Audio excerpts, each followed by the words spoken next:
How's it going, guys? ThunderBuddy01 here with a new video on the channel. I'm going to be doing something that I haven't done since August, around the time of Hurricane Isaias, or Tropical Storm Isaias, or whatever the So what I'm doing is a updated weather radio collection video. This is as of May 8th, 2021. I figured since now my collection is a little bit more finalized, I figured may as well do an update video. So I'm going to be doing, there's no specific order as to when I got each radio. I do have a reference chart right here. It's kind of hard to see, but I'll mainly be using it for my reference. Yeah, so let's just get started. So over here is the Uniden BC370CRS. I got this on June 16th, 2015 as a graduation present from a family member. I always forget which one got me it, but as you can tell right here, it has scanner functions. It has AM/FM weather band. It also has 500 channel storage. So if you're one of those people that really likes listening into police activity or something like that, this scanner can hold up to 500 frequencies. Right now I have it set to monitor WXJ42 in Meriden, and it's hooked up to my Sage EAS deck, which is right here. You guys may have seen this in the room tour video that I made yesterday. So it's got great speaker quality. Obviously it does not have the factory antenna. I actually got this off of Amazon. It's an 8-segment Bingfu BNC antenna. I'll leave a link in the description or something if I actually do remember. But this was reviewed in Season 3 of Michael's, or Clay Ranger 143's radio review series. It's got a decent speaker quality. It's got a good siren. It's 1050 Hz activated, so you won't be expecting anything scrolling like a severe thunderstorm warning or something like that. Behind that is the Spark ITR2BT. I got this on October 19th, 2019. I purchased it off of eBay. I've heard many good things about this radio, and honestly, they verify a lot. This has Bluetooth, this has AM/FM. This isn't a weather radio, this is actually an HD radio. There are 2 other radios that I'll be getting into that have similar functions. But the main reason that I got this, speaker quality was amazing, reception is good, and this also has Bluetooth. As you can see right here, the snooze button with the little decline button right there, and the built-in microphone right up top. The Bluetooth phone capabilities are great. The audio capabilities are amazing. Honestly, if you can, definitely invest in this radio. It is around $100, so just be cautious when you're going out and spending money. The scanner, I believe when I saw the Amazon listing, it was around, at least this particular scanner, it was around $100 from when I got it in 2015. I would assume now that you can find it for a lot cheaper on eBay. Yeah, so those 2 are out of the way. Over here is the Eton Zone Guard. Miles per hour. Chance of rain 90%. Monday. So this is monitoring WXM80, at least in this current setup. I got this on... Sorry, I'm just referencing my chart here. I got this on March 23rd, 2018. I got it off of an eBay listing. These used to be on Amazon, and I believe they still are, but this was actually a really old version. And by really old, I mean there's a newer version that came out recently where the beacon lights up yellow, orange, and red. I'll have to verify if it's orange for watches. I believe that's the case. But I have seen videos where this beacon up top would light up yellow instead of the green that it does on this version. I do plan on getting a new Zone Guard at one point, maybe not now, but in the future. But that's simply because the buttons on the front panel are basically just starting to go out. That is an issue with the Zone Guard and the Zone Guard Plus because of the way they're designed. The buttons will eventually start acting all funky. So, other than that, it's a really great radio. I've had it for a few years. Definitely good in terms of reception. It could be a little bit better because of the way the antenna is designed. Oh, and if you're wondering what that thing is on the back, that is a command strip that I put on there. So the reason that didn't come with the radio, I bought that separately. And the reason for that is because, yeah, you might not be able to tell, but these walls are actually made of plaster. And trying to hang them up with screws is a pain in the nuts. Trying to hang up radios with screws, or trying to hang anything up, is a pain in the nuts because you have to find just the right spot. So I've used command strips as an alternative. Yeah, so there's that. Next over here is the Uniden WX500. Sees 1 foot or less. Slight chance of... This radio, I got this in February of 2020, so around a year ago almost. I got it because, and I'm calling you out for this, Clay Ranger 143, at least at the time, and NorCal Dude 599 were triggering me, or at least busting my balls because I didn't get this. Now, personal side note, I hate it when people bust my chops about me not having certain radios, because, especially if I'm in a different situation. So, at the time, there were 2 of these listed back in, like, I want to say October or November of 2019. And at the time, my car's brake lights were out. So, I also didn't even know that this radio was listed. And I said, you know what? My car's brake lights are more important. I don't want to get pulled over because I decided to get a radio instead. And personally, busting people's balls about not having certain radios, I mean, yeah, I'm kind of guilty of doing that myself, but aside from that, it's just straight up childish. Call me out all you want, I'm just stating my opinion.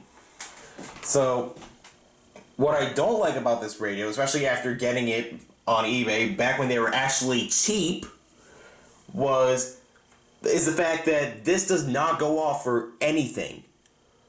There are some radios, or I say there are some WX500s that do go off, and that pisses me off. I know I just said that I don't like it when people bust my balls about not having radios, but it's a real kick in the dick when you buy a radio that you've been ball busted about, only to realize that it doesn't work.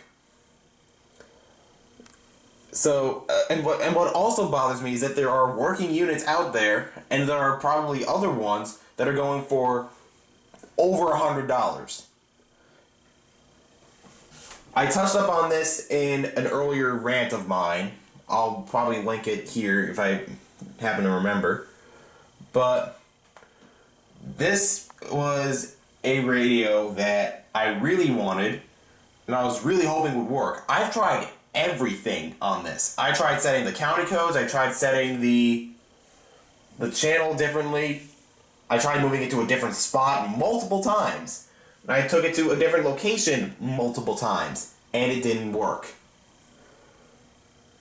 All I'm going to say is, assuming MontyCat33, who now has Michael's WX500, assuming he's able to take it to a repair shop and figure out what the went wrong with it, I'm going to be doing the same thing with this, because the fact that it does not go off for anything bothers me. And yes, I put a different antenna on this too, because I'll be honest, even though I can get pretty good reception of stations from Long Island and Western Connecticut, the factory antenna on this radio is small. Actually, with this new antenna on, I can probably demonstrate the signal strength. So, at 12 knots, light, southwind, wave, WX42 is kind of iffy in here anyway. So, with that said, that was the WX500. I got it because rarity, and because I kept getting my balls busted, and I was going to literally scream my f***ing head off if I kept getting busted like that.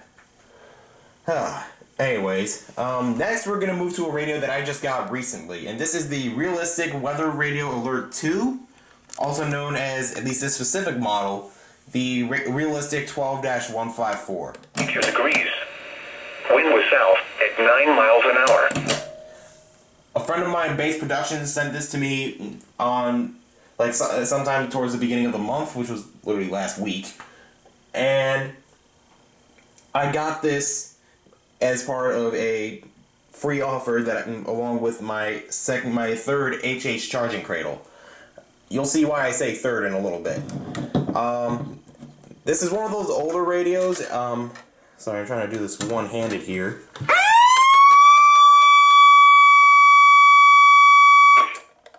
Well, now you know what the siren sounds like. I didn't even mean to do that. But this is one of those older radios where, if I flip this over, trying not to press the test button again. This is one of those older radios where you only have 3 different channels to choose from. Those being 162.55, 162.475, and 162.4. So if you're in a... God damn it. If you're in an area where you can only get one channel on, like, say, channel 2, this radio would not be for you. Because of how old this radio is, and you're only able to select between 3 different channels.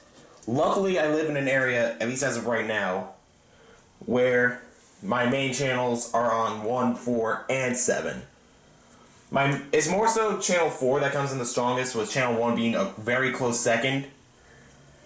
But aside from that, this radio is pretty decent in terms of speaker quality. I was not expecting it to sound this good. Just listen to this thing. Low 60s. Southwest winds 10 to 15 miles per hour.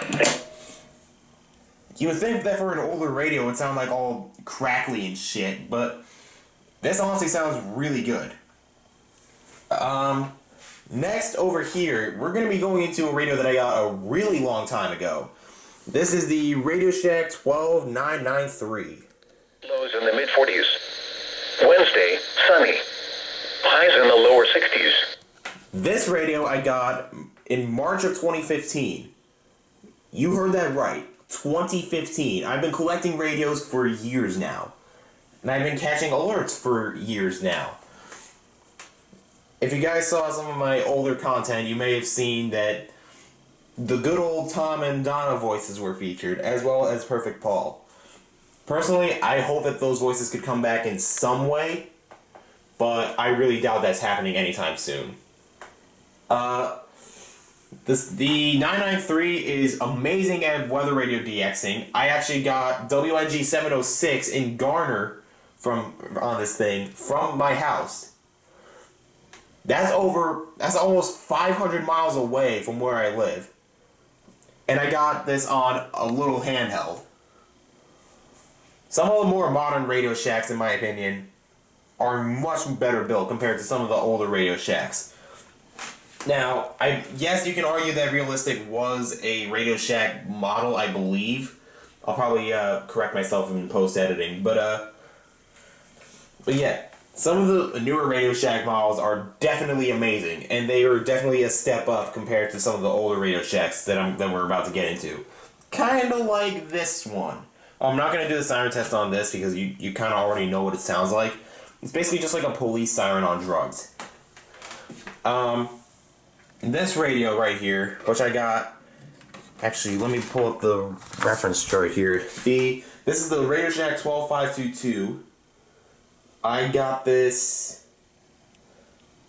on April 18th, 2019. I got this because it's a kind of, at least now, so I'm just covering this little thing up. At least now, this is considered a rare radio. There are not that many listings out there, and the ones that are, the listings that are there are like $40 at least, which personally, in my opinion, that's way too high for a handheld like this. I'll just do the siren real quick. For Sunday night, south winds 10 to 15 knots with gusts up to 20 knots. So, apologies if you hear me sniffling from time to time. Allergies are really starting to kick in really bad. So, the 12522 is a pretty good handheld. Like the 993, it can actually recharge batteries. I will say this doesn't have the best battery life because it just eats through batteries like they're candy. if you guys own a 522 or a 259, which we'll be getting into shortly, and I would appreciate it if I did not lose this. If you guys own a 522 or 259, you guys would know that these things eat through batteries like they're candy. And finding the right cord for them is a pain in the balls too. There are like dedicated like Radio Shack like 6-volt power cords that you can find, but I'm actually using PSP cords. Yes, PSP cords to power this, and one other, and a few other radios that are in the other room. Oh, and the weather tracker and the zone guards. Yeah. So, with that said, the 522 also has a built-in thermometer. It's just like a little where you currently are thermometer, not like some of the more sophisticated radios that have like an outdoor temperature sensor. Yeah, the 522 is a good radio. I would definitely recommend getting it. Hopefully for cheap. I don't want to see you guys spending like $70 or $80 on a radio that would normally cost like $20, because that's just a fucking ripoff. I'm sorry. You can't justify spending $80 on a handheld. That's stupid. Now, the next radio over here, I got this. This is one of the more recent radios, so I gotta look back.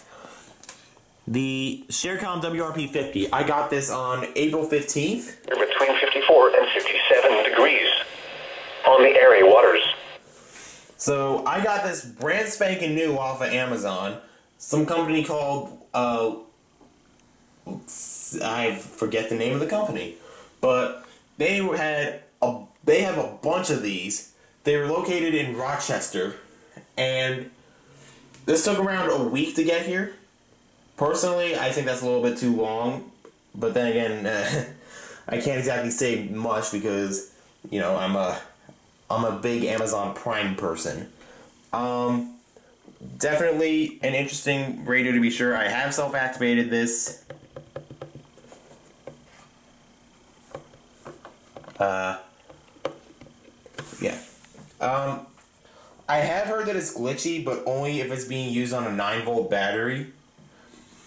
Like, I think Michael touched up on this in season 8 or 9 of Radio Reviews, whichever one it was. I have yet to see this myself, but I guess we'll find out later. I was being tortured with not having this radio, and I really wanted it. And $80 later, along with another $100 that I spent on another radio, which we'll get into shortly, I have this. I'm really happy that I got it. Definitely worth the purchase. Maybe the shipping could be a little bit better, seeing as how it shouldn't take like a week to get from Rochester to here. I'm sorry, that's just no. Although, buyers beware. You will get charged with this with purchasing this radio after it arrives, not before. So definitely be sure to have some money lying around, because they'll charge your account after the radio gets here. I've seen this myself. EAS Geek saw this happen herself as well.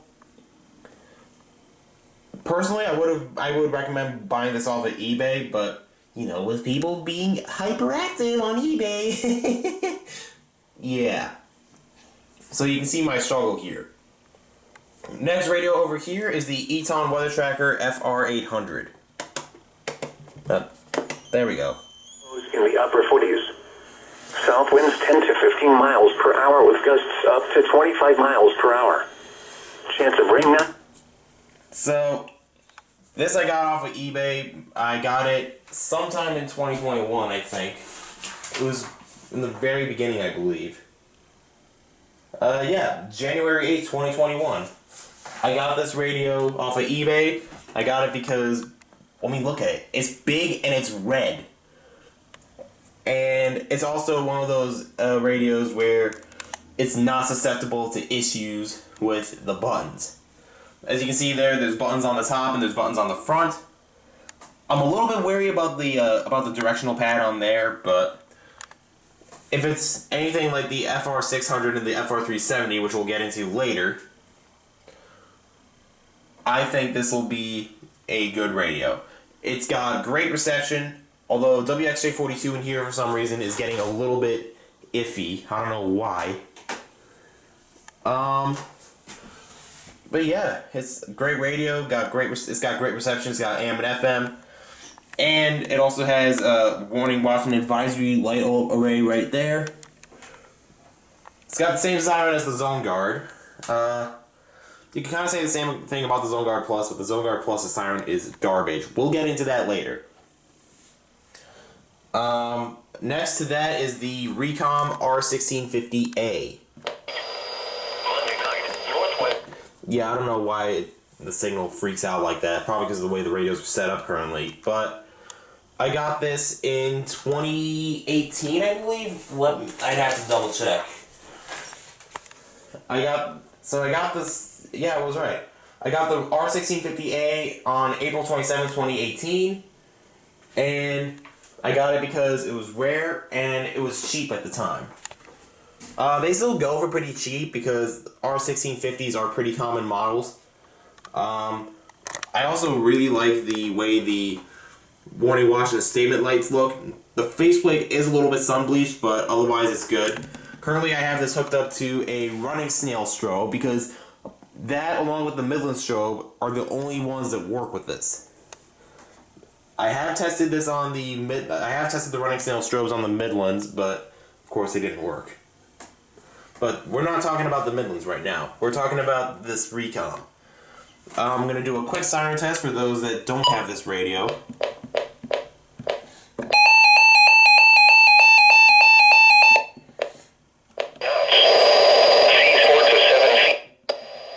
That is a flaw with this radio. If you test the siren, the speaker will just ear rape you. I don't know why that's the case, but it's been doing that ever since I got it. Now, the next radio right here is the Sangean HDR14. I believe I got this in January of 2020. As you can see here, it has HD radio capabilities like the, wait, whoa, when the hell did WEBE have their HD2 return? What? 15.5 states have actually passed it through their legislatures, right, and or Senate to call the convention. So it's in progress. So not even half of them. So no, we'll stop. Oh shoot! Looks like WICC 600 is finally returning to WEBE. Nice. But yeah, the Sangean HDR14 is a great little HD radio. It's definitely a huge competitor to the Spark. Sangean products I definitely stand by for sure. I can't demonstrate the siren because the only way to do that is if, like, maybe Connecticut State Police issues something. I'm not sure what they would issue in this case, but they would issue something to trip these radios, because some of the Connecticut stations on here, this is important for you guys that are in Connecticut and near me. Star 99.9, WPLR, I believe WEZN up in Hartford, and WTIC also up in Hartford. Those all have HD radio alerts. This is useful. It's definitely a more interesting way to activate radios for alerts compared to others. Little sneak peek. But it's definitely something for sure. Next, over here, I got this towards the end of July of 2020. Actually, it was towards the end of the meetup I had with Clay Ranger 143. Is the Eton ESP-2100.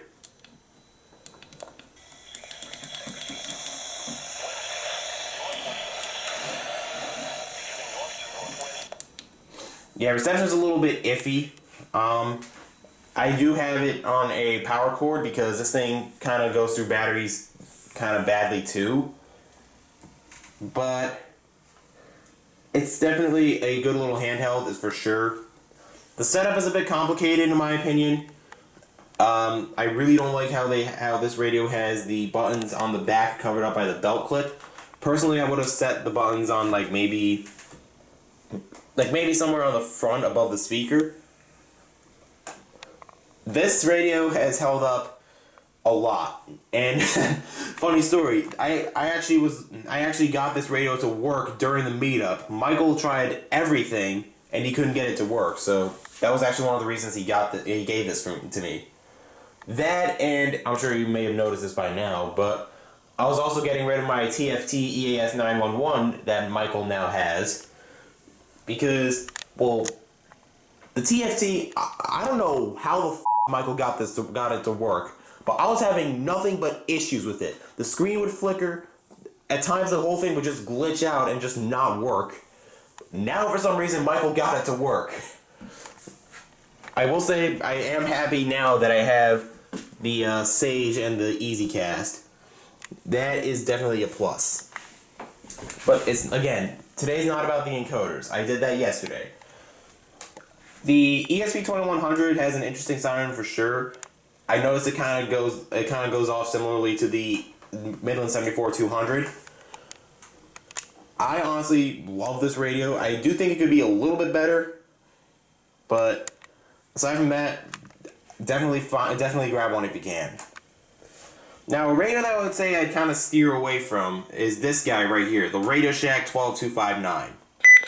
Chance of rain 40%.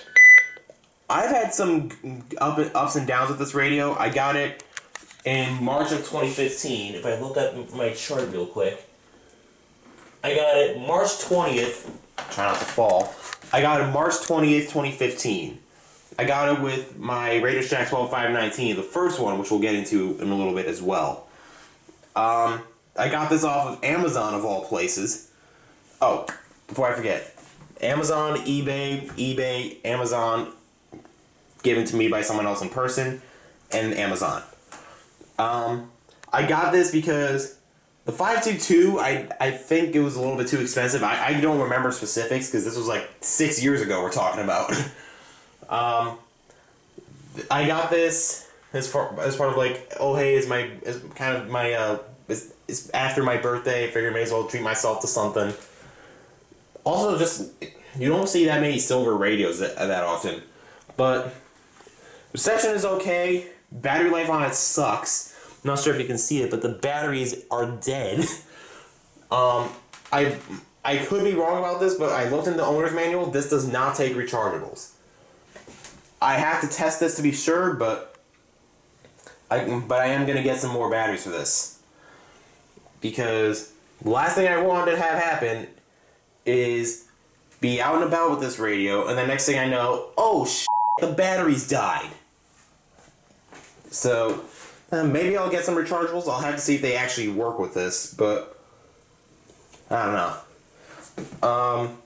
Next radio over here, this is more so a scanner, but this is the Uniden BC370CRS. Waves 1 foot or less, then 1 to 2 feet after midnight. This is definitely a must-have for scanners. This has specific area message encoding. It has, so basically, this will decode anything on the weather band, but not just that. If you saw some of my other videos, you may have seen this going off for AM and FM alerts. This is basically taking the WX268 from SEMA and multiplying it by 10, because this also has 300 different. This has a 300 channel memory for scanners. If I demonstrate this real quick, so the service, and let's do police encrypted, I think.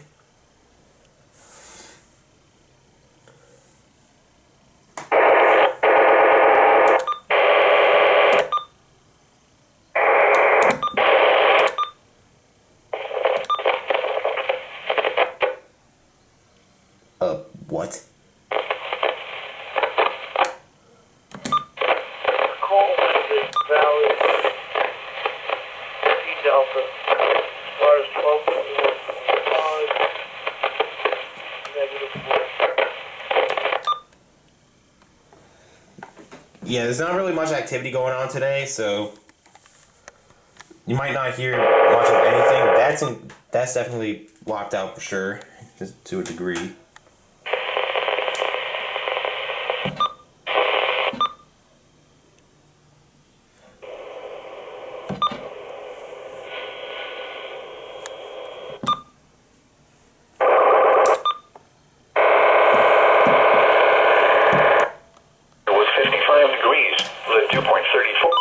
So this is basically, so scanner frequency stuff aside, this is basically like a WX100 right there, a WX268, and pretty much any Uniden scanner that's out there combined into one behemoth.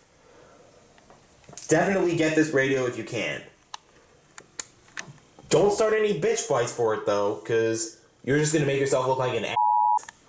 But this is definitely a great scanner for sure. I do not regret making this purchase. I honestly had no clue that this activated for AM and FM alerts as well, so that's a huge plus. Now, another radio that activates for AM and FM alerts, but not exactly the same way, is the Spark SHD TX2. I got this in October of 2018, thanks to my father. That is copyrighted. I am not going to get a copyright strike in this video. Thank you.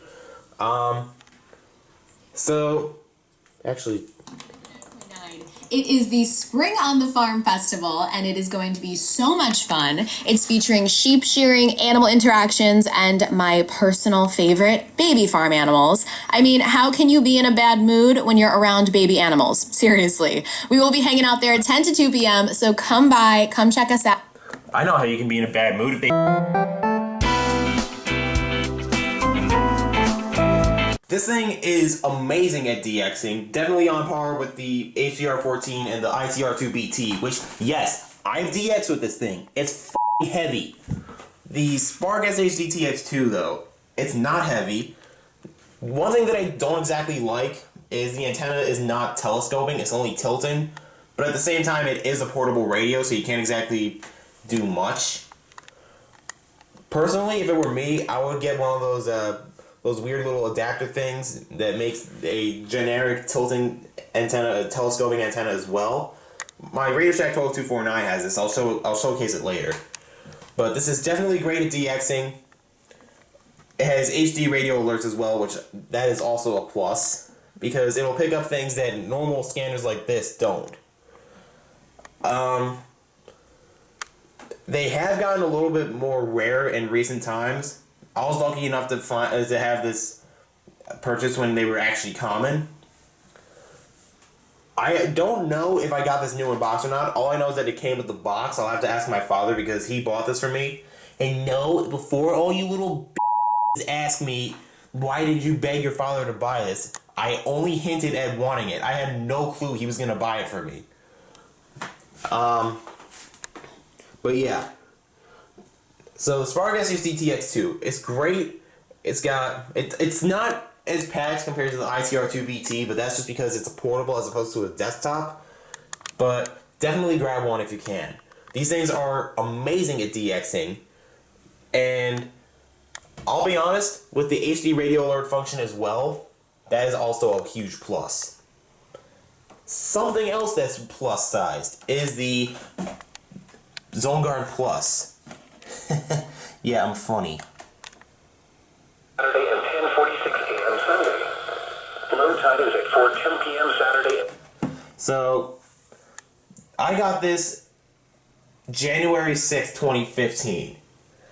I got this along with 3 other radios that I'll get into shortly. Well, one of them's kind of broken, but this came with alert modules that I don't use because they're annoying as crap. It's got AM and FM. The siren on it is okay. I'm sure you could probably tell, but the beacon lights up from where that little bar is. Like you can tell, there's like so on the outside there's like a little like translucent part that it's kind of like a gray, and then there's a huge strip around the word ZoneGuard Plus that's in white. The white part of that beacon is actually light. Now, personally, if I were designing this radio, I would have the entire beacon itself lit up. But at the same time, I would also fix the siren that this thing has. This siren is fucking ugly. Like if I go back to here real quick, and let's say if an alert comes in addition to the sirens that the ZoneGuard, the regular ZoneGuard has, it also makes this annoying sound as well.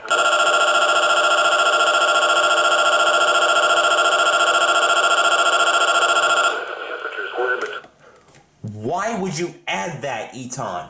Why? I can see why you discontinued it. You were so appalled by your own siren that you didn't even want to sell this thing anymore. That's sad. Crappy siren aside, it's decent. Personally, I would favor getting the regular zone guard, but if you want the wireless alert modules do help out to a degree. Like if you're, I forget the exact range, but if you're, let's say if the radio's in here and you have a bigger house, like you could set up a module in the kitchen, you could set it up in another bedroom. They're definitely useful. But I would not recommend getting this radio because of how god awful it sounds. At least from the siren perspective. So, yeah, I got this off of Amazon as well. I believe my father got my Spark off of eBay. And I got this off of eBay. Another radio that I got off of Amazon is the Recon R1650D. For tonight, west winds 5 to 10 knots. So, I got this because I knew SVC Cranford or Matt Schreier had one. I believe he still does. I have to double check. But this is definitely a great radio for sure. Personally, I don't even know if they even updated this model. I know they're still being sold today. I'm sure you can probably get them on Amazon for like $70. Personally, I think the price is a little bit too high, but what can you really do? I'll just showcase the siren real quick. If I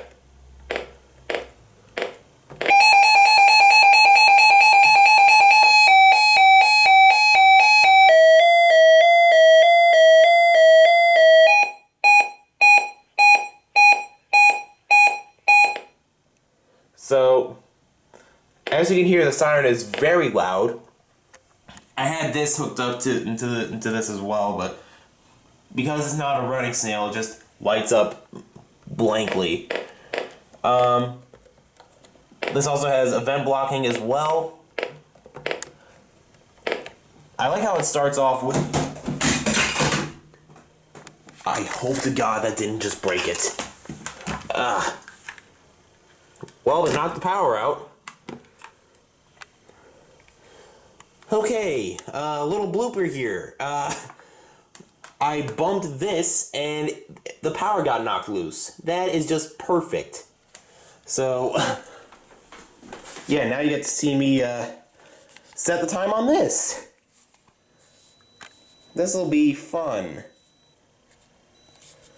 And you'll see just how atrocious this setup is.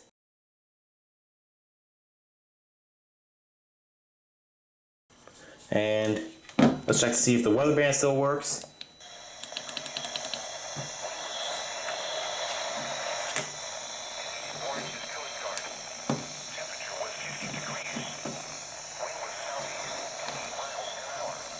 Alright, good, it still works. At least we know this is more durable compared to other radios. But anyways, so I like how in the alert blocking it starts you off with the required weekly and monthly tests. This is definitely useful for those people like me who like hearing the radio go off for test alerts. I do have the unrecognized stuff disabled, so that will kind of have an effect on me if God forbid Upton starts toning storm surge warnings or extreme wind warnings or storm surge watches or even blue alert when that gets toned, assuming they do anything about that. They have toned snow squall warnings before, but because it shows up as a warning, it will play the siren anyway. I might go back on that, I don't know, but something to point out.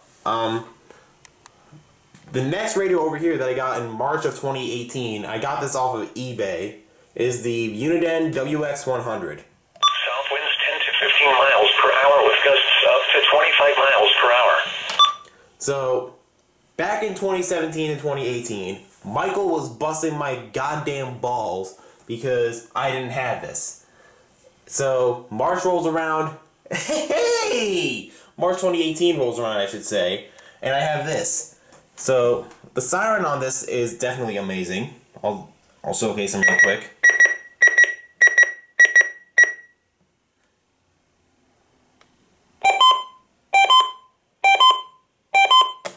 Yeah, let's try to not knock this off.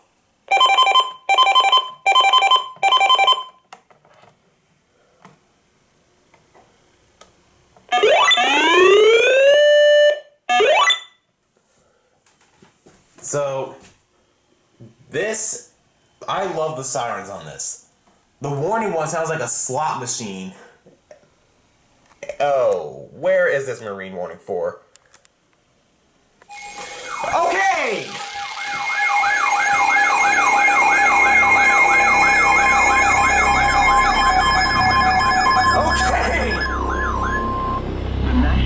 Service in Mount Holly, New Jersey has issued a special marine warning for coastal waters from Manasquan Inlet to Little Egg Inlet, New Jersey, out 20 nautical miles until 3:45 p.m.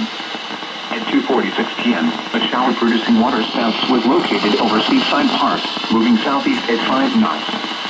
Hazard: waterspouts and small hail. Source: public. Whoa! Impact: waterspouts can create locally hazardous seas. The shower will remain over mainly open waters. Protecting yourself from immediate threats to life and safety shall take priority. You're on a fucking boat! As long as it does not cause greater harm, all COVID-19 protective action guidance should be followed. Waterspouts can easily overturn boats and create locally hazardous seas. Seek safe harbor immediately.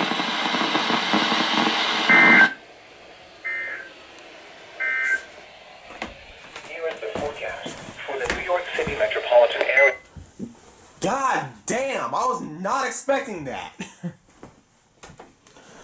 Of all times I could do a weather radio collection video, I've never seen this happen.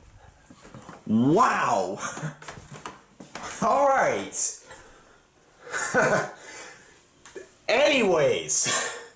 So, March 2018 rolls around. I see this on eBay for $60, which to me it was kind of understandable because it was essentially brand new in packaging. It didn't have the screws where you can mount it into the wall, but honestly, that didn't really matter to me anyway because, well, I mean, plaster walls, you can't really, excuse me, you can't do much. But this is definitely interesting for sure. I would definitely get one if you can, but be advised they are skyrocketing in price. So just be careful. So with that said, we completed all the radios in my office. And now we go to where you guys just saw me going ballistic. Right in here in my very own bedroom. So, oh goodness. This is definitely interesting for sure. I did not even think that this would happen. I'm sorry, I'm just in complete shock. I've never had a warning come in while I was filming a weather radio collection video. That is just insane. Oh my god. Anyways, so why don't we start off with the radio that just went off? We're going to start with the I Love IMM 183. Scattered showers this afternoon may contain small hail. Scattered showers are expected across the region this afternoon and may contain small hail, mostly around pea size. There may also be a few embedded rumbles of thunder. Showers will diminish early this evening. Here is a special weather statement for the following areas in New Jersey: Sussex, Warren, Morris, Somerset, Middlesex, Western Monmouth, and Eastern Monmouth. A line of showers will affect northeastern Ocean, Morris, south central Sussex, east central Warren, northeastern Somerset, Monmouth, and eastern Middlesex counties.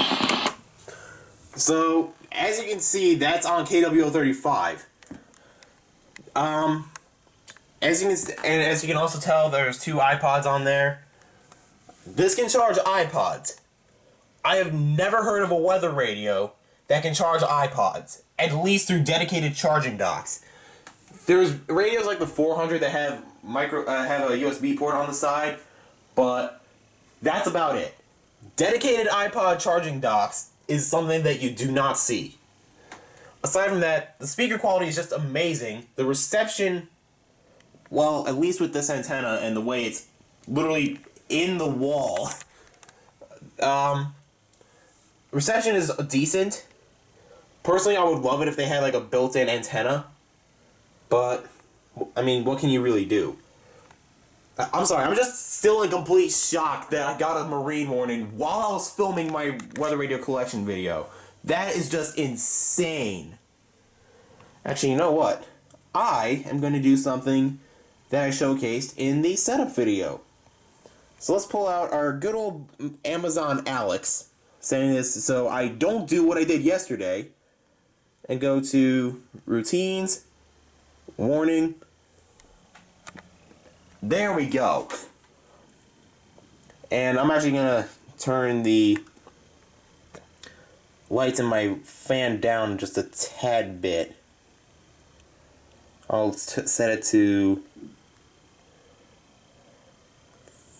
50 just to minimize the risk of interference.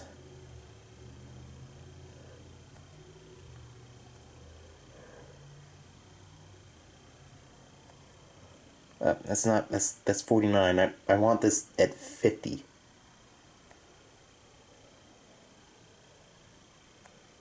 There we go. This also has AM and not AM. This has FM. I would have liked it if it had AM, but the iPod docking capability just definitely makes up for it. This is heavy. Speaker quality is amazing. Definitely buy one if you can. These aren't exactly the most common things out there, but I would definitely get them for sure. I believe I got this towards the end of 2020. Yeah, November 14th, 2020. So, funny enough, right before Uniden 10 happened.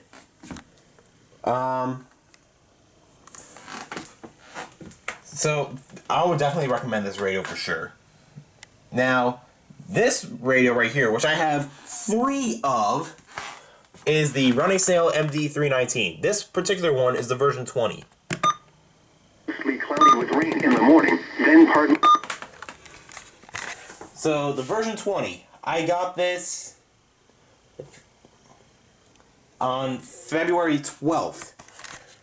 And I got this through a replacement program that Running Snail was running at the time. So, I'll touch up on this. Actually, I'll cover all these separate right here. So, this I got in February 12th of 2021. I got this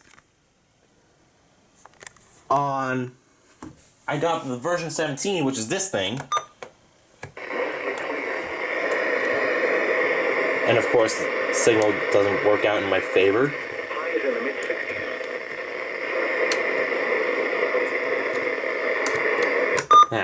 I'll worry about that later. But the version 17 I got October 25th, 2020.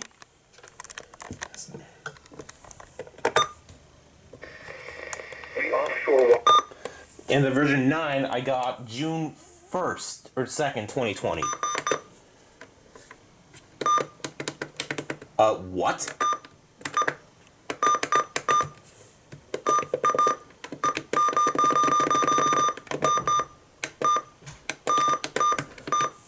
Are you kidding me?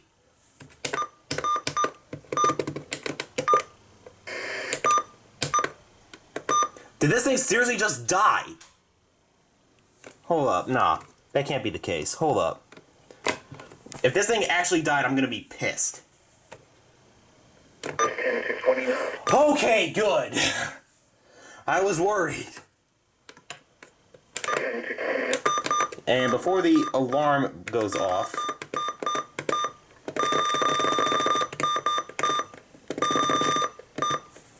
actually,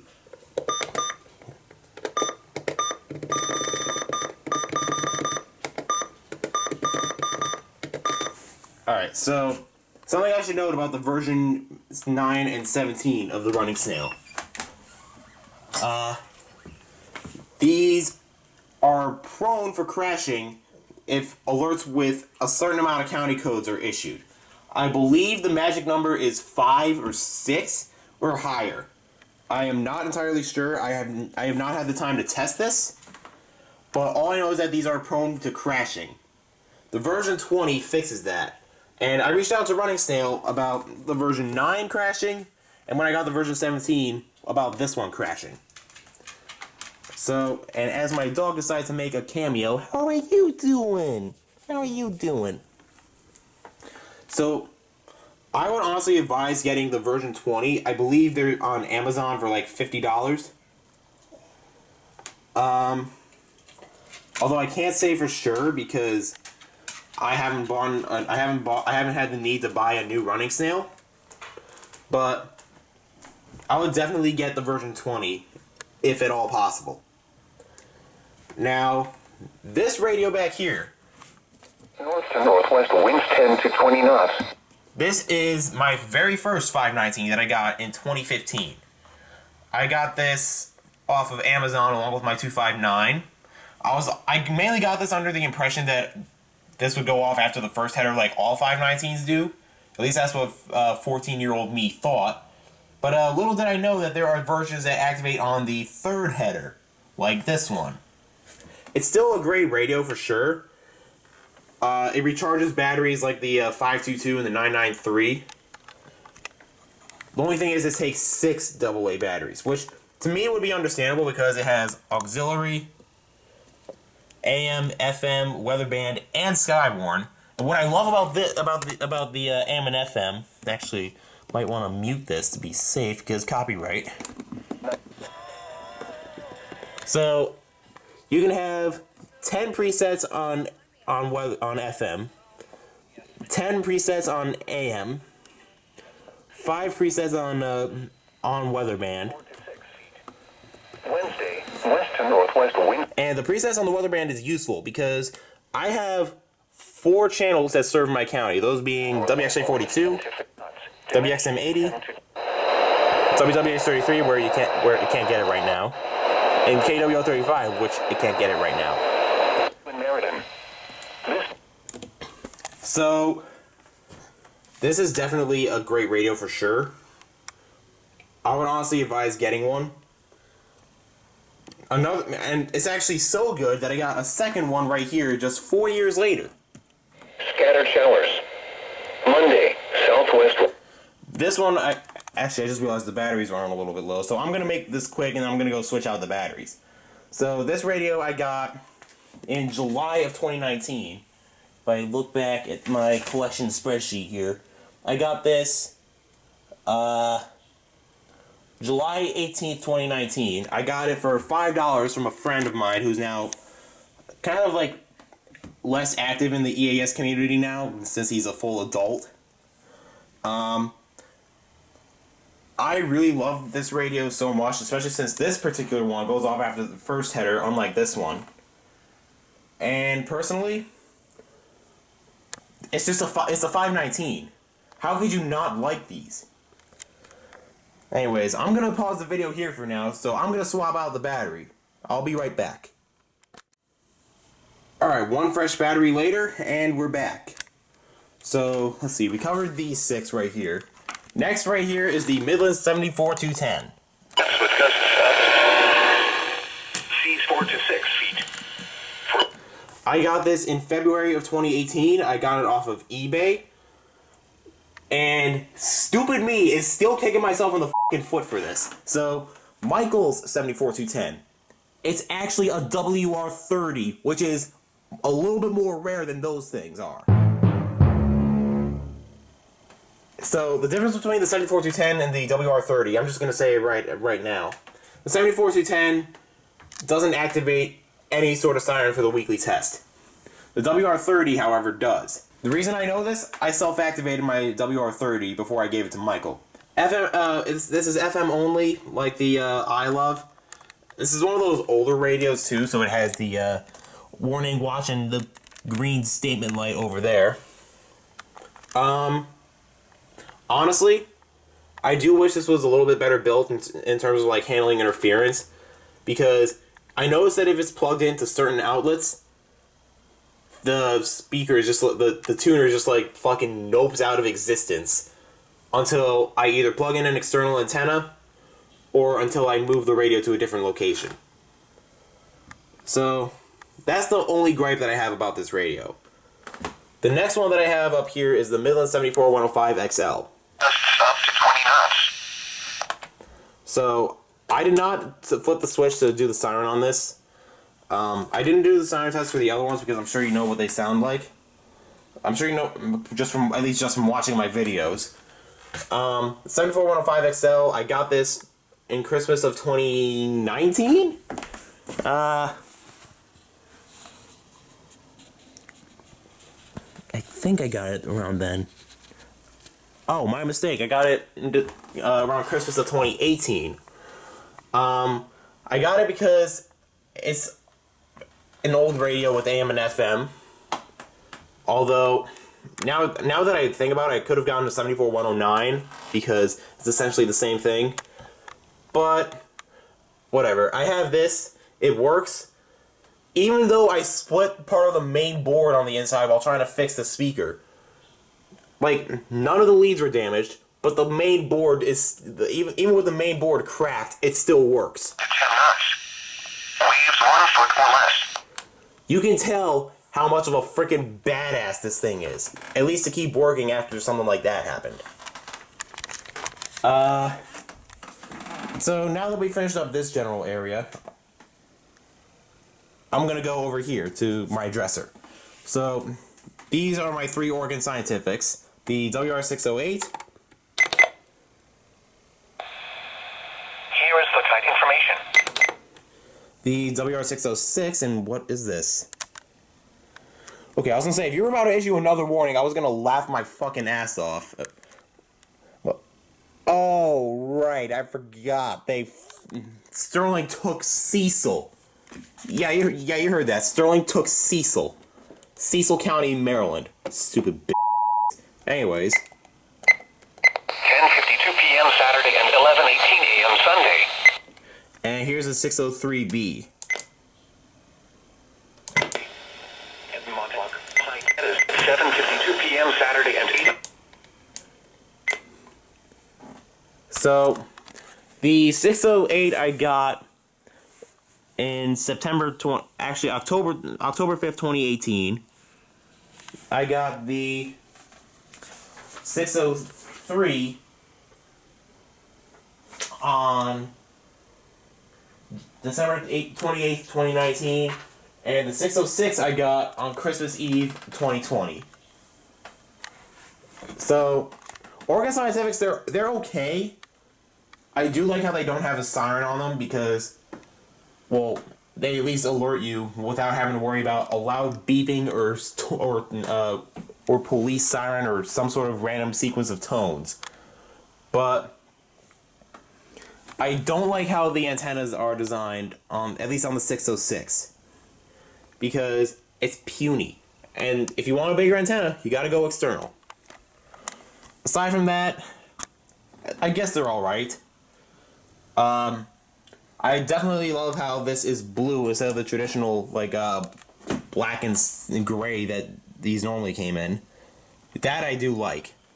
I am a sucker for different colored radios like this. Now, another radio that I got is the Accurate 08500. 60. Tuesday night, mostly clear. Chaos Mox got this for me back in October of 2020. Actually, before I make a liar out of myself. I was right. October 1st, 2020. I got this, Mox got this off of Amazon. I mean, the scroll on this thing is just freaking cool as hell.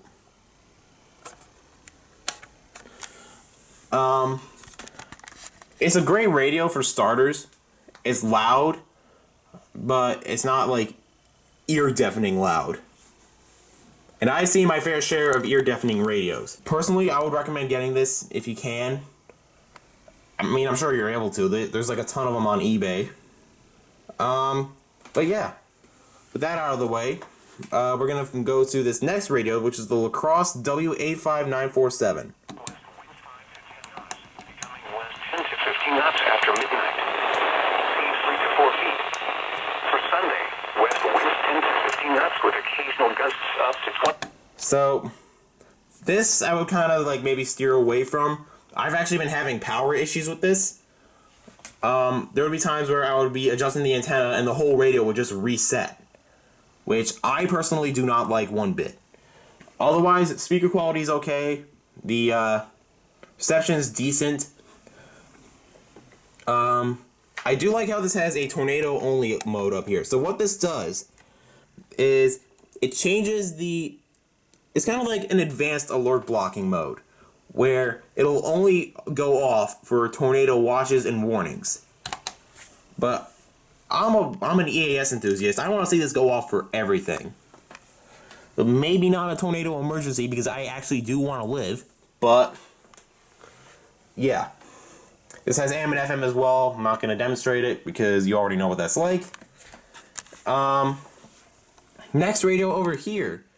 This is the Maxon WX80. 5 to 10 knots. Waves 1 foot or less than 1 to 2 feet. Like the Lacrosse over here, I got this off of eBay. The Maxon and the Maxon was brand spanking new. The Lacrosse, I believe, was Stellar refurbished. Let me... Oh, I'm just looking at the... Yeah, the Lacrosse I got on October 1st, 2020. And the Maxon I got in... Okay, I know I have this up here somewhere. Yeah, March 20th, 2020. The Maxon is definitely a great radio for sure. Definitely one of those interesting ones. It's basically like if you took a Radio Shack 12250, shrunk it down halfway, and basically made it a little bit more user-friendly. I would definitely get one. They're definitely pretty underrated. The signal on it is good. During Radio Reviews Season 6, I actually managed to get KJY99 on this thing, which, for reference, KJY99 is in coastal Virginia. So the fact that I got a coastal Virginia station on this thing from Southwest Connecticut, that's definitely a plus. But yeah, next to that, we have the Jaywin JXM133. Low tide is at 4:55 p.m. Saturday and 5. Actually, I think I might have messed the model number up on this thing, but it looks good, but it doesn't perform good. It's like one of those things where it looks good, but there's so many issues with the way it's designed that you can't exactly say that it's the best radio out there. Like, yeah, you have a dimmer for the backlight. Yeah, you have AM and FM. Yeah, it has a dedicated lights and a huge screen. But what sucks is that the buttons are so poorly designed that half the time it just slows down the setup process. And the fact that this takes a different powered cord, like, I'm going to say this quick because I don't know how much memory is left on this camera. But it's one of those things where it's a center negative. So you have your center positive cable, which is like literally all of the cables that you see out there. And then you have center negative. The polarity is reversed, which means you have to get a cord that matches the polarity of this in order for it to work. So it was a pain in the balls trying to find the right cord for this thing anyway. And honestly, if you find one on eBay, you're better off just getting it brand new in box because it'll have everything. I made the mistake of getting this used and without a power cord. So to see that, it really pissed me off. If you get one new in box, I'd say get it, but just be careful of how it's set up. Next over here, you have the Max Digital CR01NW. Temperature was 50 degrees. I got this on January 19th, 2015. I said that wrong. January 19th, 2015. I found this at a freaking Walmart of all places. The packaging was a little damaged, but honestly, it's definitely worth it. I can't remember the price because it was so long ago, but reception on it is good. The screen could have been a little bit better made. As you can kind of see, it's kind of faded out right here. Oh yeah, and the siren on this thing.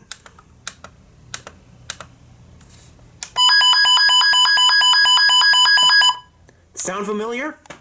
They literally just took the Capello and just rearranged the front design. Like, I mean, it's still a good radio, I guess, but it's definitely something that you might want to hold off on because they're just like not exactly entirely good. I think they're okay. They could have been made a little bit better. Now we go over to this little shelf thing. So I'm gonna start up here with the Eton Elite Traveler. I got this on March 19, 2020.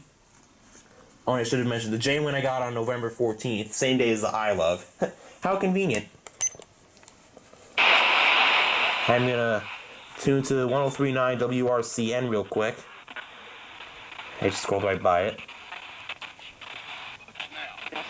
So I get to say anything I want.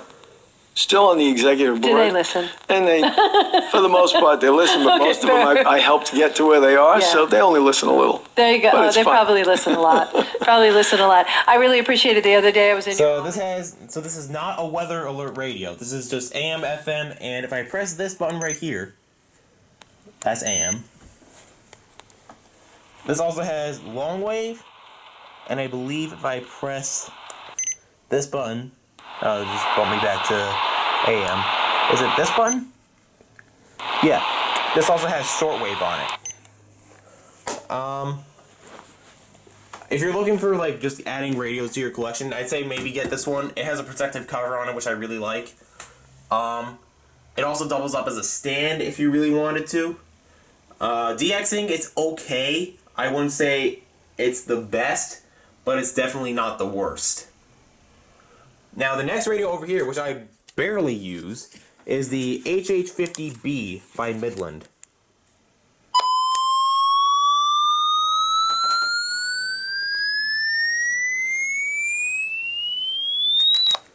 So, yeah, the siren on this thing is annoying. The whole design and concept of it is annoying. I don't know how the hell it's still being sold. Like, legit, it's a small little handheld. It doesn't even have a screen, so you can't even tell what channel you're listening to unless you happen to know the broadcast cycle by heart. And it's just, like, Midland made better handhelds than this, and those got discontinued.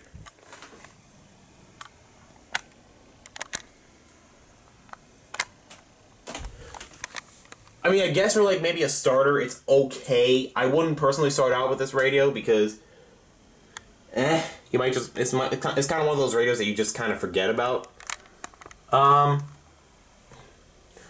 There's a camouflage version of this which has a lower pitched siren. Personally, I don't really like it. It's just like, it's kind of overrated. Like, the HH51 is just overrated. Ranting aside, I got the HH50 in October of 2015. If I look at my spreadsheet here, I got it October 17th, 2015.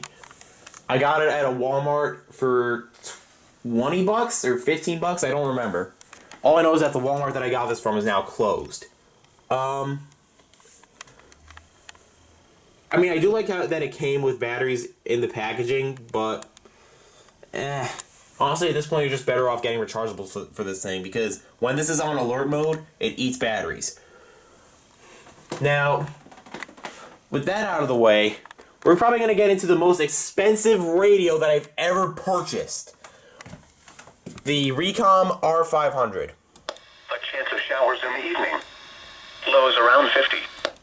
So, this radio, I could probably justify spending the money that I did on this. Maybe, personally, I would have liked it if it was just a little bit cheaper, but, I mean, hey, what can you do? It's a small desktop radio. It can monitor multiple channels at once. Actually, Yeah. I have this set up to monitor channels 1, 4, 5, and 7. This will mainly be used when I'm over at my grandparents' house in Monroe, because I can get four different channels and like 5 to 6 different stations depending on where I put this radio. Or any radio, really. I got this off of Amazon. It was brand new in package. Let's see. One thing that I do not like about this radio, the transmitter alerts, like transmitter carrier on, off, backup on. I'm trying to remember all the ones that are there. The carrier off, carrier on, and primary on, I believe. Yeah, those are disabled by default, and you can't change it. That I personally hate. I don't know if it'll light up anything. It'll probably just like do a scroll. But I know on the Recon R1650D, at least the one that I got back in 2015. Okay, looks like that Marine warning just got canceled. But the Recon R1650D that I got in 2015, I was able to disable that. Or enable, excuse me.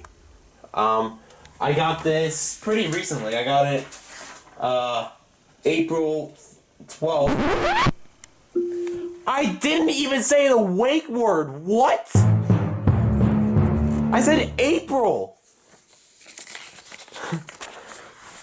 I got this on April 12th, 2021. This was around $150 before taxes. So factor in the shipping, which I believe was $10. I don't remember much, but I know this was expensive. You can get it on Amazon, but just be careful because apparently Recon Radio Incorporated does not know how to keep the listings up for long enough because they have multiples of these. But I digress. The next radio over here, which I don't think anyone really knows about, except for like me and SBC Ashland, is the Accurate 08560RX. With gusts up to 20 knots. Waves 1 foot or less than 1. So I got this in October of 2020. Actually, no, I got this in November of 2020. November 6th. I found this on Mercari, of all places. Brand new in packaging. Mox actually sent me the link to this. I figured, oh shoot, it's literally one of the most interestingly designed radios out there. It's an Accurate and it has a siren on it. So I figured, well, shoot, I had to get it.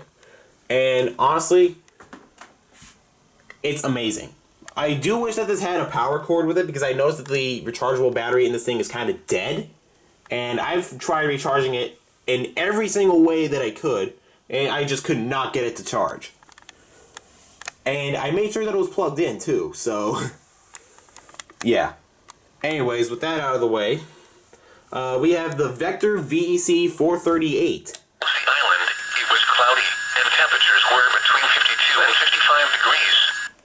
So the Vector VEC438, it's a handheld that literally looks like a freaking telephone. But this actually does have some unique history behind it. So, if y'all remember the old Weather Underground streams, you would hear a pager-like type of siren playing in the background. That would be this thing. This thing has one of the most coolest sirens I've ever heard, and it goes off after the first header of all times. That is just flat out amazing. I got this in January of 2021. Yeah, January 6th, 2021. So literally 5 years after I got some of the other radios that I got, like the Black Alert Works. Which, speaking of that, we're gonna get into that right now. So I got this on January 6th of 2015 off of Amazon, along with the Zone Guard Plus, the 12991, which is right up there, and my very first WR100. And obviously, if you've seen some of my recent videos, you know that this does not look the same as it did before. With the help of BenjiCat33's customization tutorial, I was able to modify this to have not only a green backlight, but also a red warning light, a yellowish watch light, and a green advisory light. Radio customization is fucking awesome. Let me tell you that right now. If you have the patience and the right tools, you can customize, well, at least as of right now, the alert works. I've seen someone try to do the Emerson research. A WR120, and I've seen him customize the WR300 as well. But I'm not entirely sure about that, because there's only like one example. I haven't tried it myself. But yeah. So reception on this is okay. It's definitely one of the better radios out there for starters. It goes off after the first header. It has alert blocking. It has custom alert creation. You can't really go wrong with this. And we're going to get into its white counterpart right here. South winds 10 to 15 miles per hour. This I got in December of 2018, Christmas Eve of 2018 to be more specific. I customized this one as well. I gave it a white backlight, made the watch light yellow, and I made the advisory light blue. Now, if you're wondering, why would you make the advisory light blue? That's stupid. Hey, Honeywell over there made the crazy idea to make the advisory light green. So, don't at me. Like the Black AlertWorks, it's okay in terms of reception. I think that maybe AlertWorks could have made a better antenna for it. But what can you do? It's a starter radio, and it's really easy to customize as well. Hey, AlertWorks, hire me. I can make your EAR-10s a lot more customizable for people. And over here is the radio that got ripped off by these two. The Emerson Research DKW 2000. Friday, partly sunny. A chance of showers in the afternoon. I got this towards the end of 2018 along with my 74105 XL. I got it because it was rare, and it's literally an AlertWorks, but older, and it has AM and FM as well. I would recommend getting one if you can. They are a little bit hard to find, but what can you really do? Now, over here is a radio that I got in 2015 as well, the Radio Shack 12991. Monday, mostly cloudy. A chance of light rain in the morning. So, as I mentioned in the last video, this has an external antenna hooked up to it. Now, personally, I feel that the reception on this is good enough as it is, even with the stock antenna, because I swapped the antenna on this too. But when you're like me and you want to have as much of a coverage area as possible, or as big of a coverage area as possible, I should say, personally, I think that having an external antenna will help, and having an aftermarket antenna would help as well. I don't like how this doesn't have a menu button, but, I mean, what can you really do? I mean, yeah, it's kind of a pain in the balls when you're trying to DX. If you do decide to DX with this radio, I don't know why. The 993 is just this, but in smaller form. Although a certain someone got a second 993 when they already have one. I'm not going to say the name, but you know who you are. I don't think that getting a second 993 was necessary, but, what can you really do? I'm going to take a quick break. I don't know how much memory is left on this thing, so if I do happen to run out of memory, I'm going to switch, I'm going to load the videos that I currently recorded onto my computer. Okay, so I just checked. I still have like an hour's worth of footage left, or an hour's worth of memory left.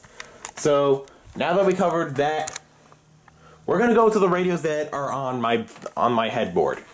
So we're gonna start over here with the 12262. 4 to 7 feet. Sunday night, southwest winds 10 to 20. Yeah, this has been giving me signal issues, as you just saw. Like if I literally put my hand right here, interference. I don't know why, but I got this on Christmas Day 2017. I got it from a family friend. It's definitely an interesting radio. I originally got it to replace my first 521, which died. And honestly, it holds up really well. I'm hoping that it'll last a lot longer, because I know the last person that had this took really good care of this. And well, if you take care of things, they'll last a long time. That's basically a rule of thumb. Now, the next radio over here is the Radio Shack 12261, the 2004 version. Sound from New Haven and Port Jefferson east to the mouth of the canal. Wow, I feel so old hearing that now. So, this I got in 2018. I believe I got this in March or April. It's one of the two. Yeah, March 21st, 2018. I got this because a friend of mine, Michael, Clay Ranger 143, I'm just going to refer to him as Michael at this point, he got a 261, but it was the 2003 version, which is this thing. And little did I know that there's a difference between the 261s. This one does not do a beeping noise for the weekly test. This one right here, which I got a few months after, I believe. No, not even a few months. I got it like 2 weeks after. This, the 2003 version, does do the beeps for the weekly test. 10 to 15. The next radio after this is the Radio Shack 12249, which I got on October 1st, 2020. 6 feet. Wednesday night, northwest wind. So here's what I was talking about with the antenna. So it's normally a tilting antenna, but it has this little extension to it that makes it a telescoping antenna as well. I got this because, well, it's an old radio. I don't really have that many. I don't have as many old ones. I don't have that many old Radio Shacks. But it was cheap. It was not. It's not in the best condition, as the door literally just comes off. But yeah, it's a good radio. I'd say maybe get it as like a collector's item more than like a daily, but yeah, what can you really do? The radio that came after this, though, is the 12250. 38. This is good. The coastal waters forecast. The static would probably explain why I didn't go off for the weekly test this week. So this radio I got, if I check the chart here, I got it October 5th, 2020. I got this because, funny story, I was supposed to get this in like at the start of October, but the seller apparently sent me a WR120 instead. So, me being the salty little shit that I was, I got this instead. At some point I would like to find a door for this thing, because the fact that it just doesn't have one kind of bothers me. Next radio over here is the Radio Shack 12382. 5 to 10 knots after midnight. I got this in the very middle of 2018. I got this in June, I believe. Actually, no, June 30th, 2018 was when I got this. I've heard good reviews about it. I found one on eBay, figured may as well get it. Oh, by the way, eBay. This is definitely an interesting radio. I do wish that the tuner on it wasn't wonky, but it still goes off for alerts, so that's good. The next radio right here is the second 12521. The first one's in my little closet of shame. Night. Then increasing to 10 to 15 knots late. So I got this I say pretty recently. I got this on May 2nd, 2018. And I got it to replace this one. I officially got to replace the first one that died. And the 521, the first 521 I got off of Amazon. This one I got off of eBay. And I'm really happy that I got it, because I don't know why, but like getting a radio, like a certain model of a radio, and then having it die only to get something else that's not exactly a full replacement for it. I don't know why, but it just gave me an uneasy feeling. But yeah, next radio over here, and are you shitting me? The time's been wrong on this. Oh my f***ing god! So you get to see a little treat. You get to see me set the clock on another radio. So the date's right. The year's right. The date itself was wrong.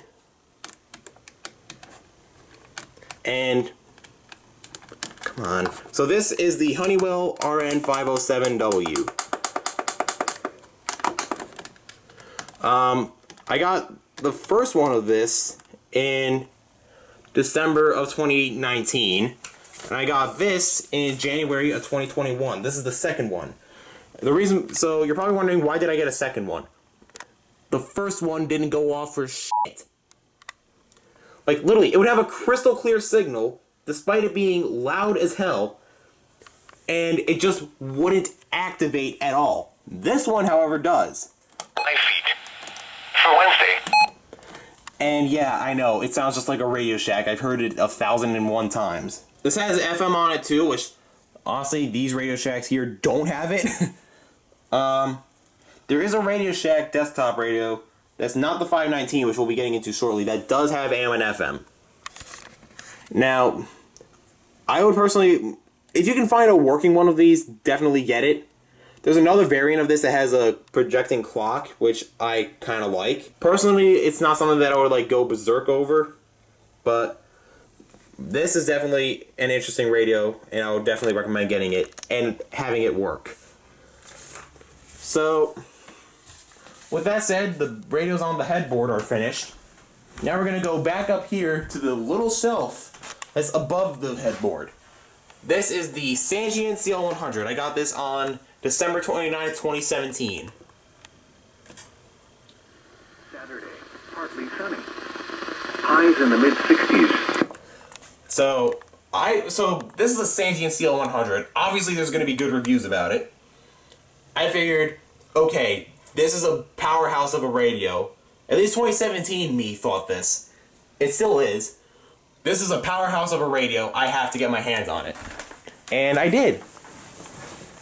I do not regret making this purchase. It is loud as hell. And it has RADIOS, which basically, it's basically the thing that scrolls what station you're listening to and the song you're listening to. Kind of like on your car radio. This is amazing at DXing. I got WSM in Nashville on this.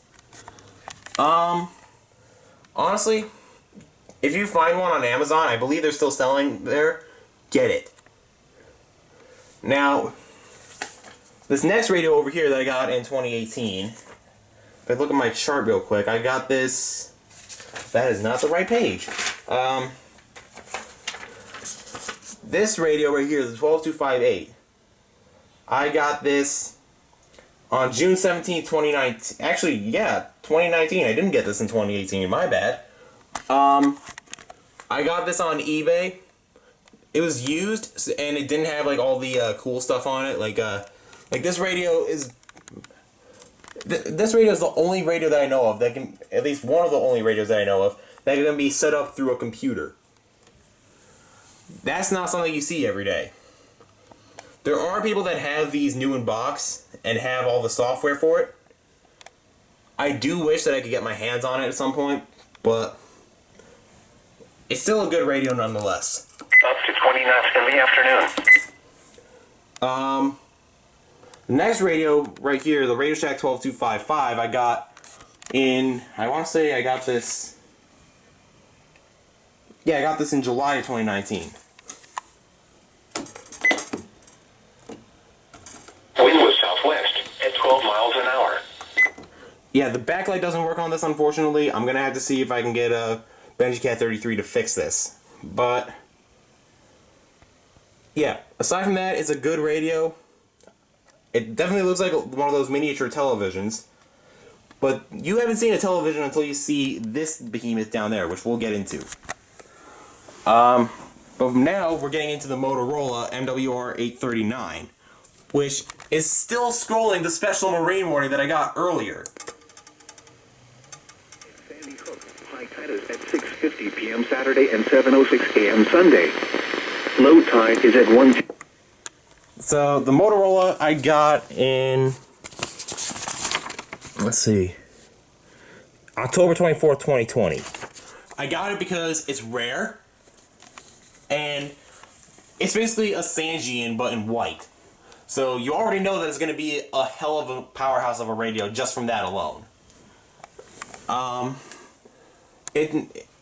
would recommend getting this, but honestly for now I would recommend getting the Sangean because those are a little bit more common and they're still being made. Aside from that, then you have the 996, which I had since September of 2015, and it's still scrolling the marine warning like the Motorola. The dew point 45 and the relative humidity 83%. So I got this because it's a touchscreen radio, and it was literally available at a Radio Shack. This is the only radio that I ever got at a Radio Shack. At least before all of them closed down. That I'm happy about. I got this for around 40 bucks. I don't remember the exact price, but I know it was definitely a lot cheaper compared to all the other Radio Shack 996s that you see now. Definitely get it. Hopefully for a cheaper price. I'd say maybe around 40 or 50 bucks. It's definitely a great radio for sure. It's touchscreen, it's got amazing AM and FM capabilities, and it's built like the 991 and 993, but it's made a million times better. And with that out of the way, we're going to go to this radio right here, the Radio Shack 12247A. Test air quality index is 38. This is good. I'm going to test out the siren real quick. Be advised, this is loud.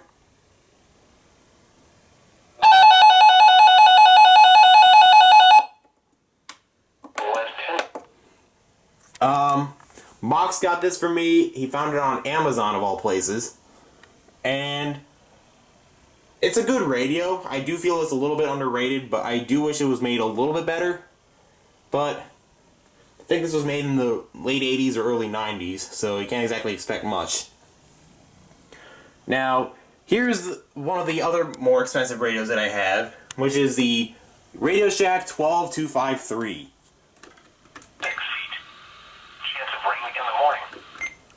This has AM and FM as well. It has a very unique alert array. Like, I'm not sure if you're able to tell, but it goes statement, watch, and then warning / emergency. Which, the emergency part, at least when it says warning next to it, this is helpful because some of the older alerts, like child abduction emergency, telephone outage emergency, and all that, they were classified as emergencies, and they lit up the red light. Nowadays, they light up the advisory light, which personally to me, that's kind of stupid. Like, emergencies are higher priority, in my opinion. And if you're going to light up the warning light for an EAN, I would expect the same thing for, like, telephone outage emergency or Amber Alerts. I know they're professionally called child abduction emergency, but I don't care. It's Amber Alert nonetheless. Or if you're like Georgia, Levi's called. Georgia's Amber Alert. I'm going to get so slaughtered for this. But this has AM and FM, as I said before. This has automatic atomic time. And despite this being like 90 bucks, I'd say it was worth it. Now, the next radio over here is the Radio Shack 12260. I got this on Amazon in October of 2019, I believe. Yes, I did. October 18th. Test for the Long Island South Shore base. This just screams nostalgia if you're an EAS enthusiast. I'm not even going to get into the big details of this. So, then over here, you have 3 WR400s. The OG model right here. Up to 20 knots in the afternoon. The version 2, which has a new power adapter and storm surge watch and warning and extreme wind warning. Chance of rain 30%. This one's on KWO35, as you probably saw.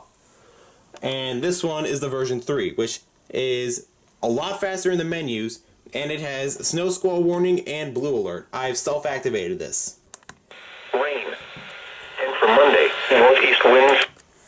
So, this radio I got in January 2021, before I got the Honeywell. I got this off the Midland website. Then I got this one on January 30th, 2020.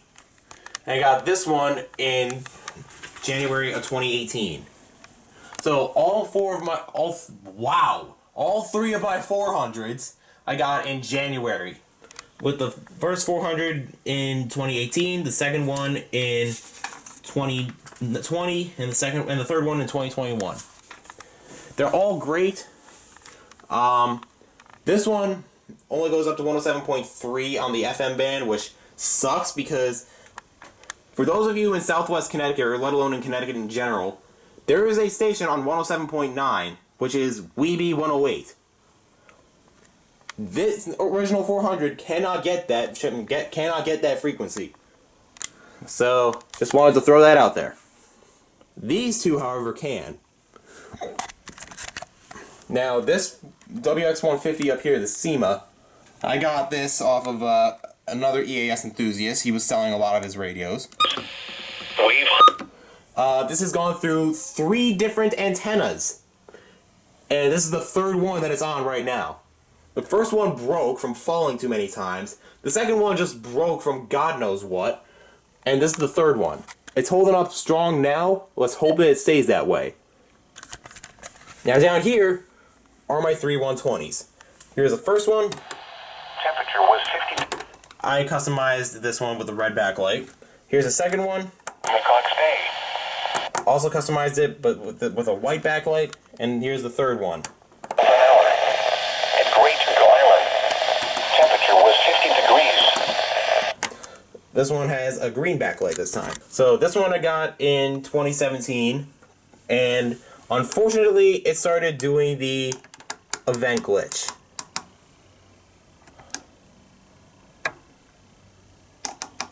Kind of sucks, but it's whatever.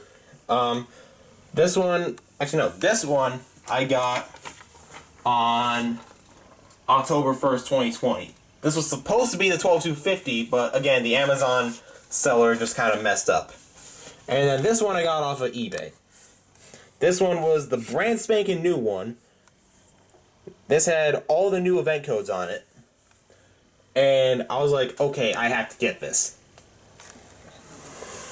Now down here is the Vector VEC 136. Northeast winds 5 to 10 miles per hour with gusts up to 20 miles per hour. So I got it because it's a radio with an analog television on it. And the television doesn't work, but the AM and FM does. And the siren on this thing is god-awful. It's literally just repetitive, low-pitched, square tones. Either that or sawtooth tones. And as the marine warning expires on the radios, the Vector VC 136, I did have high hopes for this thing. I thought it was going to have the same siren as the 438, but I was wrong. There is a similar model called the WC300 DSV or something like that. I don't remember. I have yet to see what the siren on that one sounds like.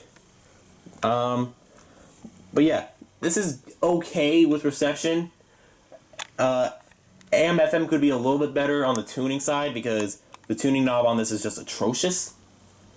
But yeah, aside from that, we're gonna go to this window right here. We got the SolarLink FR370 LL Bean edition in blue. The Long Island, New York Forecast Air Quality Index is... No. Got this July 1st, 2019 after my original American Red Cross one that I gave to Michael, which is now also broken. The American Red Cross SolarLink I had a little bit of a screen blemish on the top left corner, and I believe Michael tried fixing something on the inside that related to the power adapter, but that just did not work. So now he has a new one. But this one I got off of eBay for a pretty good price. I definitely do not regret getting this radio. It is great at DXing. I got some Wakefield stations on this thing. I got Caribou main stations on this thing too. It's just great at DXing. Now this over here, the Eton FR600, I got this in January 2021. I got it because it has AM, FM, and shortwave. And just look at the freaking alert array on this thing. It has statement, emergency, watch, and warning. That's how it should be done if you're making a new radio. Because there are more alerts named statement than advisory. And emergency, I mean, personally, I don't agree that it's below watch or warning. But at least it's on there. Unlike alerts like, I don't know, child abduction emergency that's related to advisories for some reason. Anyways, up here is the Midland ER310. I got this pretty recently. I got it April 4th, 2021. I got it because it's a really great radio at DXing. I can personally say that. It's got a cool siren on it. It's got a dog whistle, so in case Xerxes decides to run after the fence, I can just use the dog whistle and he'll come right to me. This also has the ability to charge your phone. And like I said, this is a great radio to DX with. I've gotten WWF-48 consistently over the past few weekends up in Newtown. And that's in northern Fairfield County. I'm in Central, and the fact that I was getting a station from Mount Greylock, Massachusetts, from Newtown, Connecticut, that's saying something. Now, this next radio over here is the Eton FRX2 Digital Edition. Now, the reason why I say Digital Edition, let's try to not knock anything over, please. Thank you. There are two different versions of the FRX2. There's the one that Michael had, which is the analog version, which didn't have this little screen up top. This one is the digital edition, and it does have the screen. It's a great little portable. I don't think this has weather alert function on it, but it's definitely a great radio if you're on a budget. Now, we finished up this section. Welcome to Midland Corner.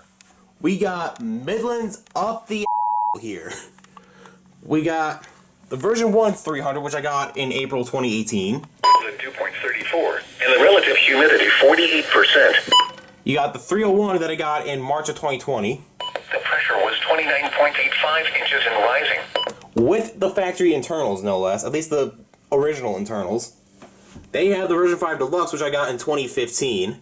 LaGuardia, rain was falling. At Kennedy International Airport, it was partly sunny.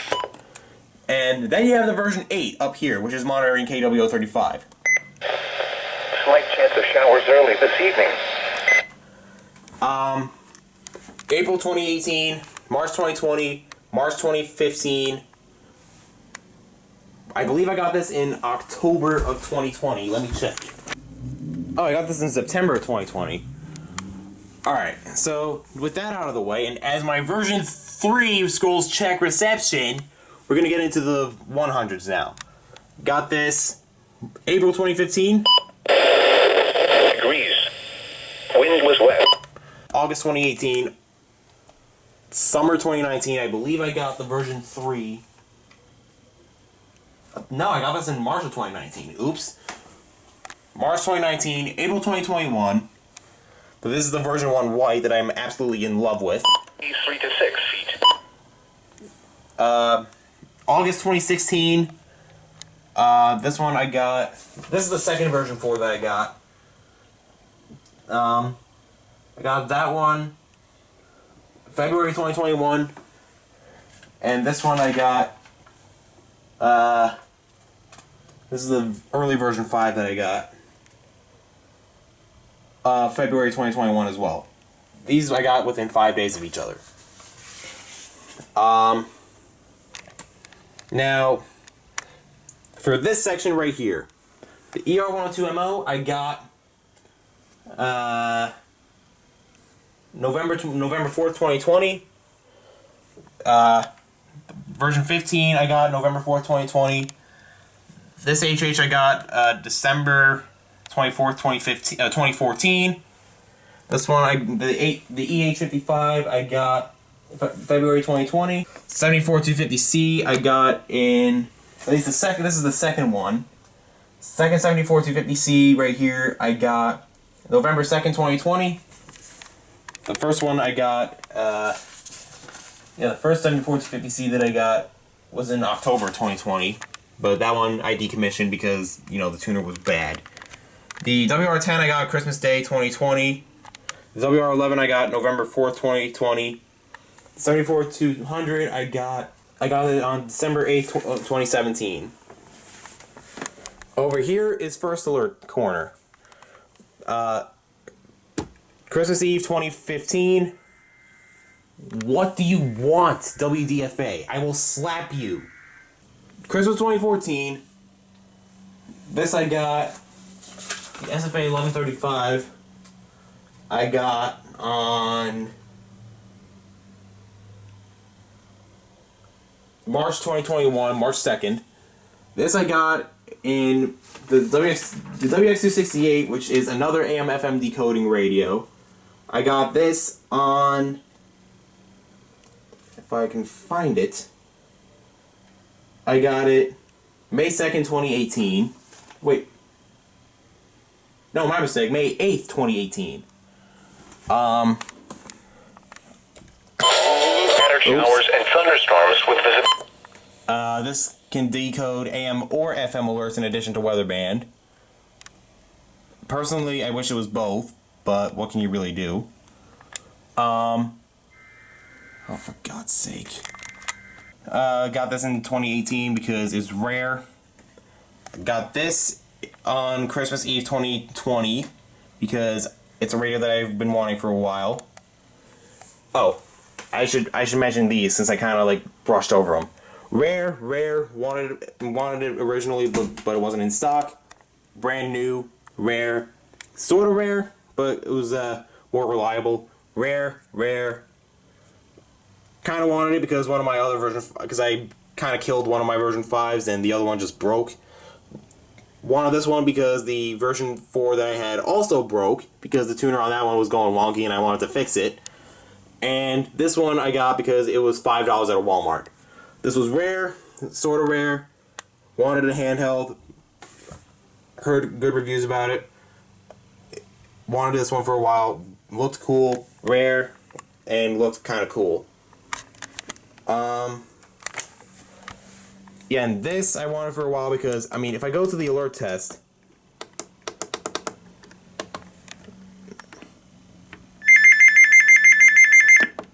the whole ring on the top just lights up. How cool is that? This one is portable and it was a little bit more rare. Alright. And now for these final four. The Eton FRX3 Plus I got in March of 2020. To 6 feet for Tuesday. I heard good reviews about it and I figured, well shoot, as the FRX3 in general is a great radio, why not? Then the FRX3 Yellow Jacket with a broken mini USB port. 20 knots with gusts up to 25 knots. Seas 3. This one I got June of 2020. This I got Christmas, or actually no, I got this towards the end of the year in 2020. I literally got it on New Year's Eve. And the sidekick right here, Bluetooth, ambient light panel on the back. I got this on, if I can find it, September 1st, 2020. Amazon, eBay. This has a little bit of an interesting backstory to it. So I got the FRX5 BT on Amazon, and when I wanted to replace the antenna on it, it broke. The antenna assembly, I should say, kind of just like got stuck in the bottom of the radio, and I could not get it out for the life of me. I sent an email to Eton customer support saying, hey, I was wondering if you would be able to fix my FRX5BT or at least provide me with a replacement. And they sent me a Eton Sidekick as a replacement. Honestly, I am really happy with the Sidekick. I do miss the FRX5BT because the FRX5 had the solar panel on the back and the ambient light panel on top, which made for a really great night light. But honestly, I prefer this instead. So yeah, this I got through a warranty replacement, so that I'm happy about. Alright, so I apologize if I kind of speed ran through the last few segments, through this last part of the collection video. Having as many radios as I do, it kind of gets tiring when you're talking about them for, I don't even know how long this video is. I will say this, I do plan to get some more radios in the future, but not right now because, I'll be honest, I'm being hounded by my father for having so many radios to begin with. Personally, he thinks I should have stopped when I was at 20, or maybe even 1 on certain occasions. Looking back, I do kind of wish I had stopped at 1, but they're so interesting and unique that you can't just stop at 1. Unless there's a radio that can do literally everything. Like, the perfect radio that I feel could replace all of these would be a transforming radio where it could be a desktop in 1 minute and a handheld in the other. Have multiple sources of getting information, whether it be obviously weather band because that's a priority, AM, FM, digital television, unlike the Vector VEC136 that has analog television, which is pretty much dead.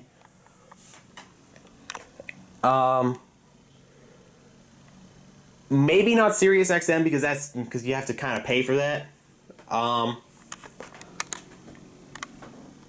And an alert table that updates over the air and has separate alert lights for each kind of alert. So, personally, and can monitor multiple channels like the R500. And has an adjustable siren. I'll make a whole video on what I think the perfect radio should be in the future if I'm ever not lazy. But for right now, I'm keeping my collection and I'm going to be expanding it. With that said, I hope you guys enjoyed this very long weather radio collection video. I hope you guys enjoyed that very unexpected special marine warning that got thrown into the mix.